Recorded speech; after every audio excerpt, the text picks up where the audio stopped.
Good morning, everyone. I'm very excited to introduce two of our speakers for this press conference. The first is the Honorable Henry Musa Kpaka, the Minister of Agriculture and Food Security for the Government of Sierra Leone, and also the Honorable Eric Opoku, the Minister of Food and Agriculture for the Republic of Ghana. Maybe I suggest that each of you give some opening remarks, and then we can turn it over for some questions. Okay. Great. Okay, you start. Okay. Thank you very much. My name is Eric Opoku, Minister for Food and Agriculture from Ghana. Ghana is in West Africa, a country that's endowed with a lot of agricultural resources. We are the second largest producer of cocoa globally, and we produce the finest quality of shea butter in the world. Our cocoa is also premium in the world market. It is the best cocoa in the world. We also produce the best quality of cashew globally. And so we have a lot of resources, and this is an opportunity for us to share with you what we have in Ghana and how we can cooperate to ensure mutualism in some of these endeavors. Thank you very much. Thank you. Thank you. Thank you very much for the opportunity. This is my my second year at the Borlog Dialogue. Last year, I had the pleasure to come here with my president. We had a good time, and he sends his apologies for not being able to be here this year. As the moderator said, I'm Minister of Agriculture and Food Security from Sierra Leone. Sierra Leone, if you know Sierra Leone, just over 20 years ago was on the news for all sorts of blood diamonds and all of that. We have moved from then on into a steady progress in nation building. That nation building, the last 7-8 years, the president or leaders have said, let's take food and agriculture to be the key pillar of that. A scenario where a lot of the poor, their livelihoods depend on agriculture. In a context where we all know global geopolitics, climate change, are mounting pressures on what governments can do really to be able to make sure we lift those people out of poverty. And so the president, His Excellency retired Brigadier Julius Maada, for his second term decided we will make food security priority number one. And really looking at what can we do differently to make sure the usual story on the continent where we're not able to feed ourselves or we've had attempts but failed, that we don't repeat that. And in that case, partnerships with scientists, working with the private sector and thinking around different models of funding and pushing what our smallholder farmers can do, and actually graduating them from that is really been a goal and a tenet of his flagship program for the next 5 years. Like Ghana, we are on the west coast of Africa where we eat a lot of rice, cassava, and all of that. In Sierra Leone, at one time, we used to export rice, and we want to go back to that. They are second producer of cocoa, bulk cocoa. Sierra Leone is known for certified organic cocoa, where we are we're also pushing that as a value chain that we want people to come and develop for us. Cassava, I think just behind them, we're the second per capita producer of cassava, where you have lots of things you can do with cassava. Literally 1,000 different products, distinct, I can say. And this is something we want to invite partners to come and do with us. So we're delighted to be here and to hear your curiosities about what we're doing and how we can, again, partner really for the good of Sierra Leone on the continent, but also in the world. Thank you. Thank you very much. We can open it for questions. Does anyone have questions?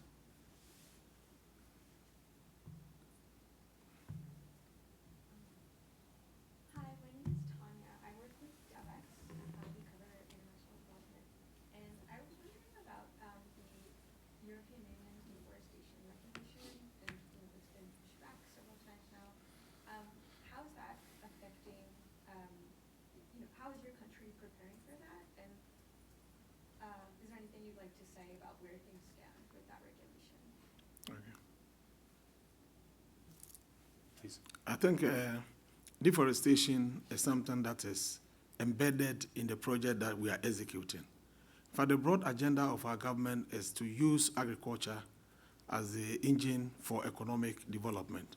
So we call it ITA, Agriculture for Economic Transformation Agenda. And to operationalize this agenda, we have government flagship program that is called Feed Ghana. Under the Feed Ghana, we want to feed the people of Ghana from local resources and then also feed agro-industries from our local resources. So as part of the programs we are executing under Feed Ghana, we are preventing degradation because we are preventing the destruction of our land, our environment, and our soils. This is so important because the facilities, the resources we have today, is not meant for our consumption alone. We have the responsibility to preserve these resources for the future use of our generation, if indeed we care about our own children and then our grandchildren.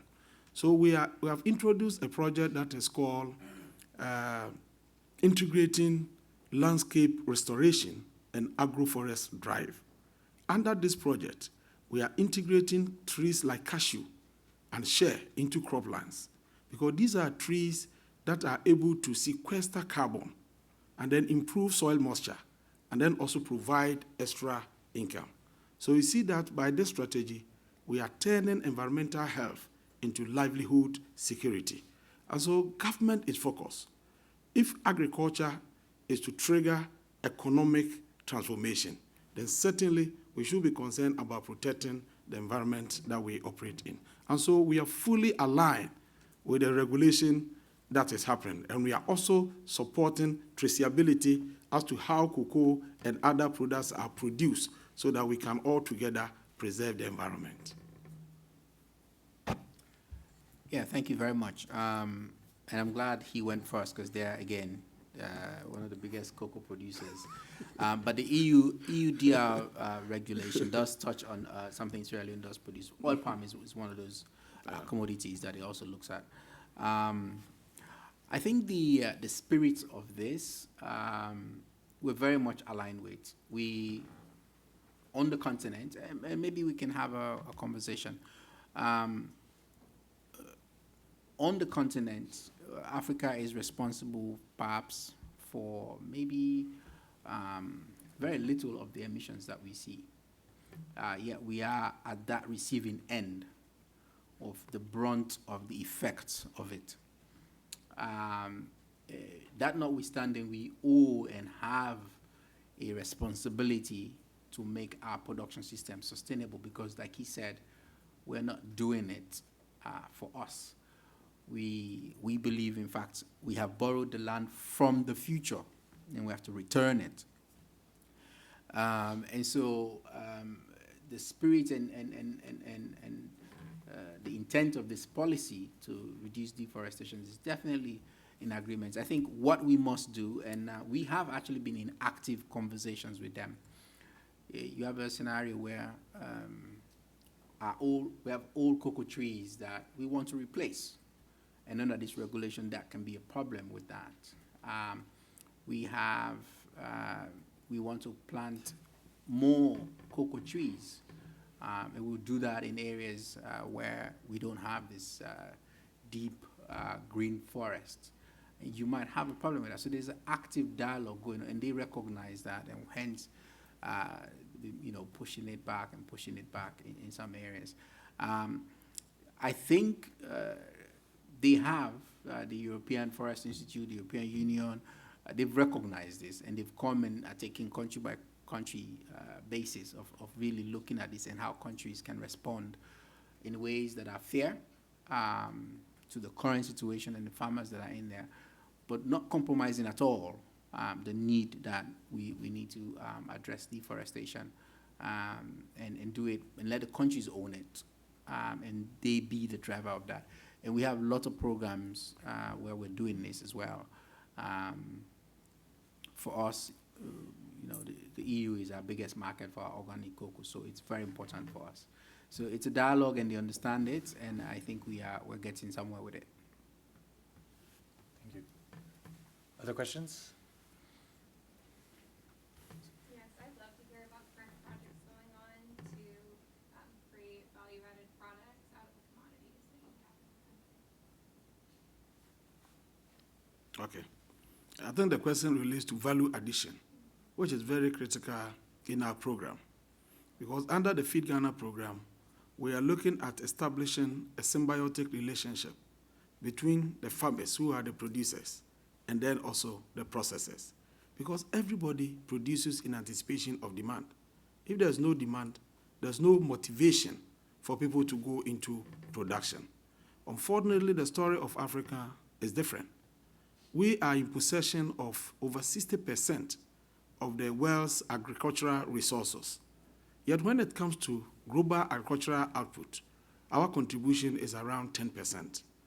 For instance, in Ghana, we are the second producers of cocoa.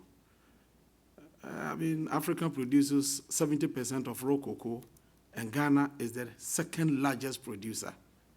But when it comes to the chocolate industry, our share is around 1%, a clear indication that we produce basically raw beans, raw materials.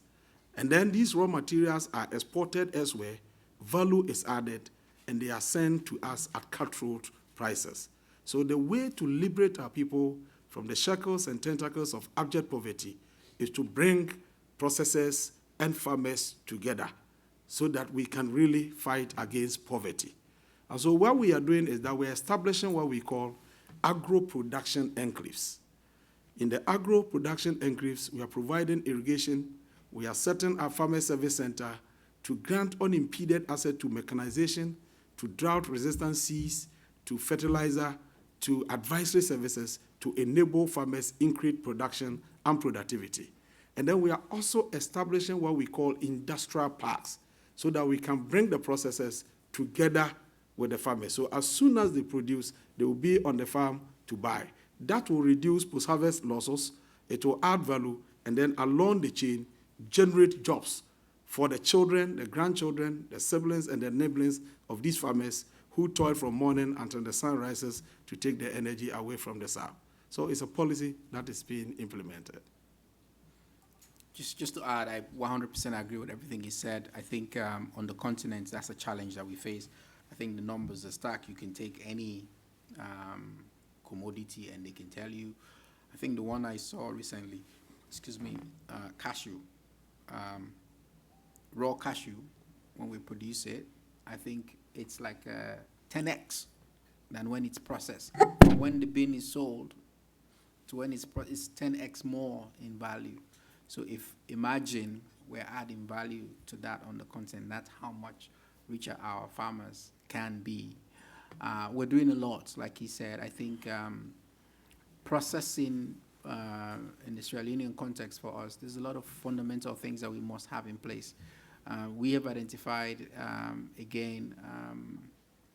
geographic zones where we want to increase the density of infrastructure. You need your power, you need your road, and all of these things to actually be able to, when the private sector comes. And it must be done by private sector. It can't be government. Governments are not necessarily good at doing this. These are people that are profit-driven, but want to also do good. And so when they come, they are not going to want to build a power plant first before they want to do the processing. They want to meet nice road, electricity is there. And so we are putting public investment in those areas so that competitiveness, which in a lot of these things, in the world where we live in now, is you can produce a lot, but can you beat with the same quality, can you beat the price your competitor is doing? That's where that's where it becomes harder for smallholders for SMEs to be able to rise up to that challenge. But it's a task that we have, and we realize this, and we're also putting those policies and mechanisms in place and bringing those private sector that really want to come, produce, and add value, because by doing that, they're doing more good on the continent. And there's still a lot of, there are other countries, China can produce a lot of things cheaply, but there's still lots of things you can produce on the continent cheaply because of the labor. We have a youthful population. We still have, like he said, the world's arable land. The vast majority of it is still on the continent. There's still a lot of advantages for us to produce things cheaply on the continent and add value to it. And we know there are private sector that want to come and do it, and we try to court them with government investments and policies to support in those areas. Thanks. I think I can make some additions. Yeah. In order to get more investment into the processing subsector, we have introduced a specific program that we call the 24-hour economy. Under the 24-hour economy policy, we are encouraging some strategic investment to operate for 24 hours in a day, in 3 shifts of 8 hours each. Now, if they are able to do this, their demand for raw materials will be tripled. And that will be a huge incentive for farmers to produce that raw material for them to take advantage of. And this 24-hour economy is anchored on some specific pillars. One is what we call Grow 24. Grow 24 is to modernize agriculture and then fortify our agri-food systems to be able to provide the raw materials needed for these companies to be in operation for 24 hours. And then we also have the Make 24. The Make 24 focuses on industrialization and value addition. And then we have Fund 24. Fund 24. Every investor will need some money to be able to go into the investment. So as part of our strategies, we are unlocking over $1 billion to support such investment. Government wants to provide low interest loans, credit guarantees, and then all that is required to facilitate the process for people to invest in such areas. And then when we mention the agro parks, we are talking about parks ready for people to invest. So all the facilities that is required for the investment will be made available on the park for the investors to take advantage of and then expand investment for us. Because we are looking at a situation where the farmer produces and immediately there is somebody there to buy. Because post-harvest losses alone is estimated at 30%. It is incomprehensible that you invest so much in production, and then when you harvest, 30% of your produce go waste. This is something we cannot understand. But we think that if we are able to bring the processors together with the producers in one enclave, certainly this problem will be solved. And Ghana will be on the way to attain food sufficiency. Thank you. Any other questions? Maybe we'll do one more round, so if there's other questions, we'll take them as a group. Thank you so much. Please. Hamid Mansari from Chorus International. As someone who was born in Sierra Leone and still have family members living there, I am very, very grateful for this opportunity to speak with you, Mr. Minister. I think the agenda fits Sierra Leone, which I have read to some extent, is admirable. Do you want to tell us what are some of the major challenges that you have faced or seen in the last couple of years, where you believe some of us in this room could potentially be relevant in supporting your agenda? Thank you. And thank you for mentioning the FITA loan, which again is the drive really to transform the economy, create jobs, reduce food insecurity and all of that.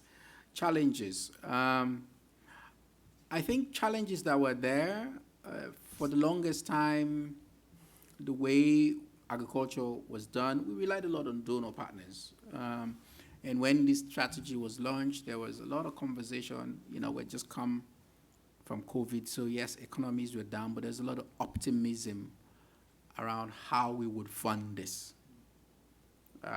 Combination of donor partner money and all of that. If you're Sierra Leone, you're under an IMF program, you're not going to go to the capital markets to raise money. You will get a combination of concessional loans and grants to be able to do stuff and add to what little government can collect in revenue. So with the changing landscape of all of this, we've had to take a step back, figure out how can we source these funds that are needed. Sierra Leone is a small country compared to Ghana. We're about 8 million. Ghana is what? 35 million people. But still, for a 5-year program, it's in the billions for what we want to do.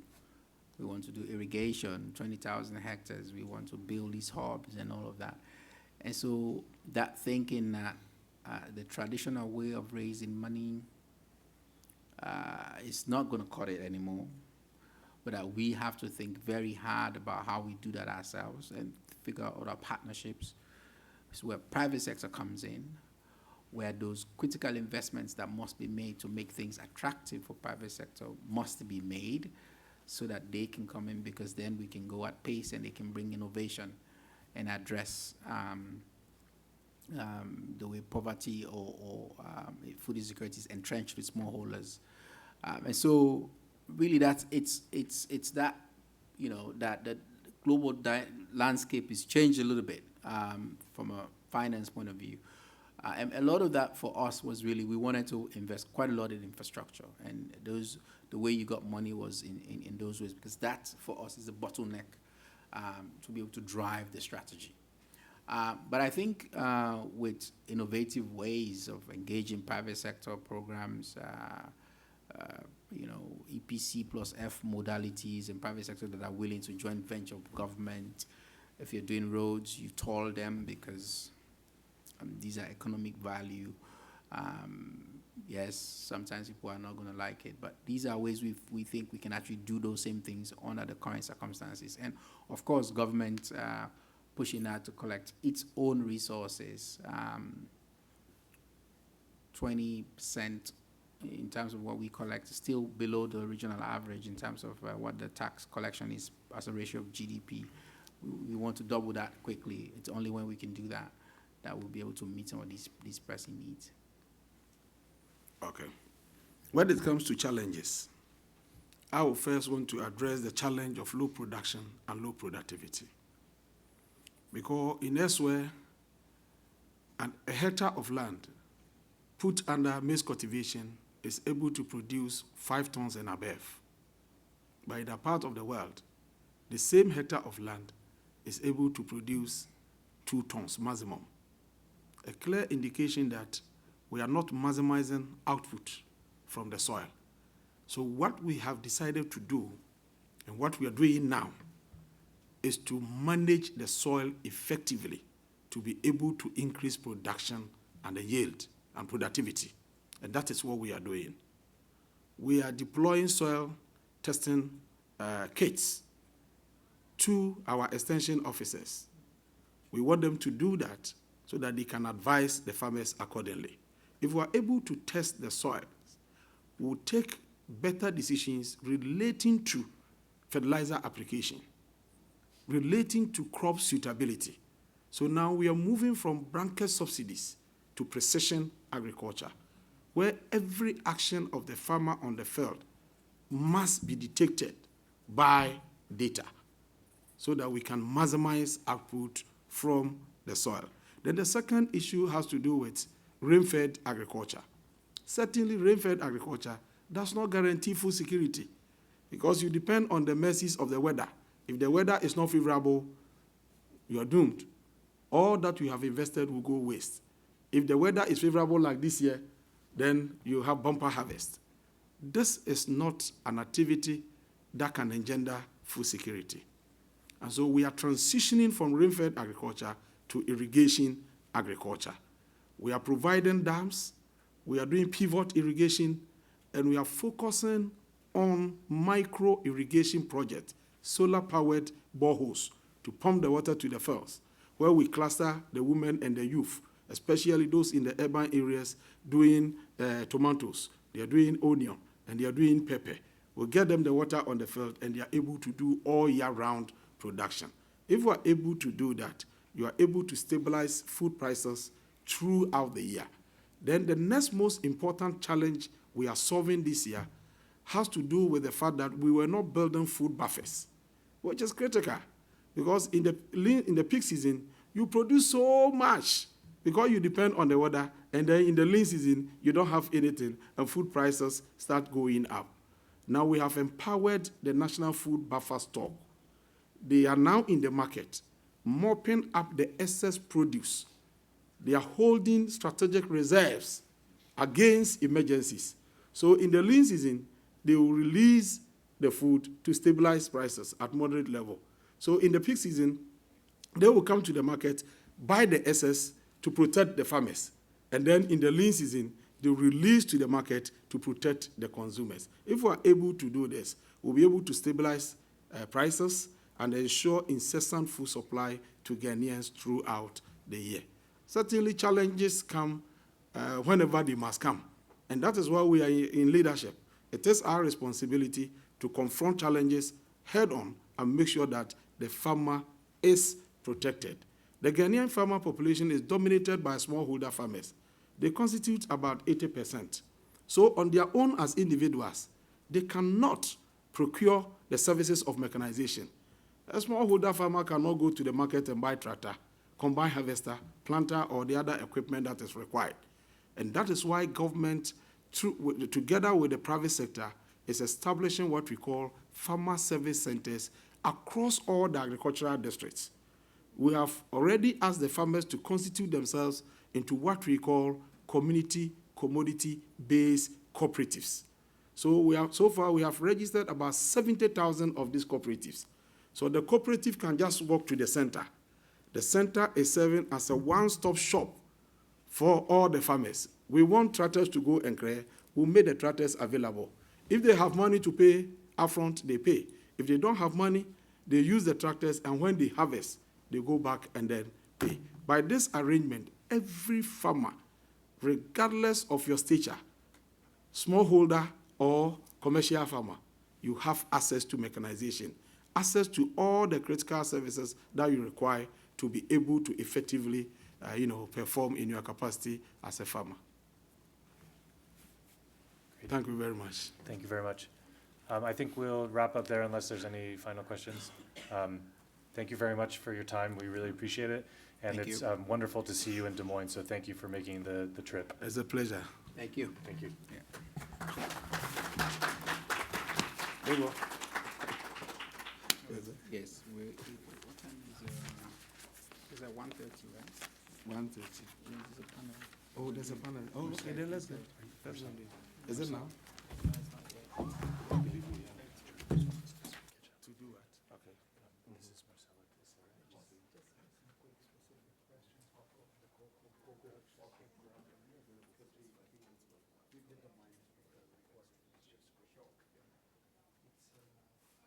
Post production is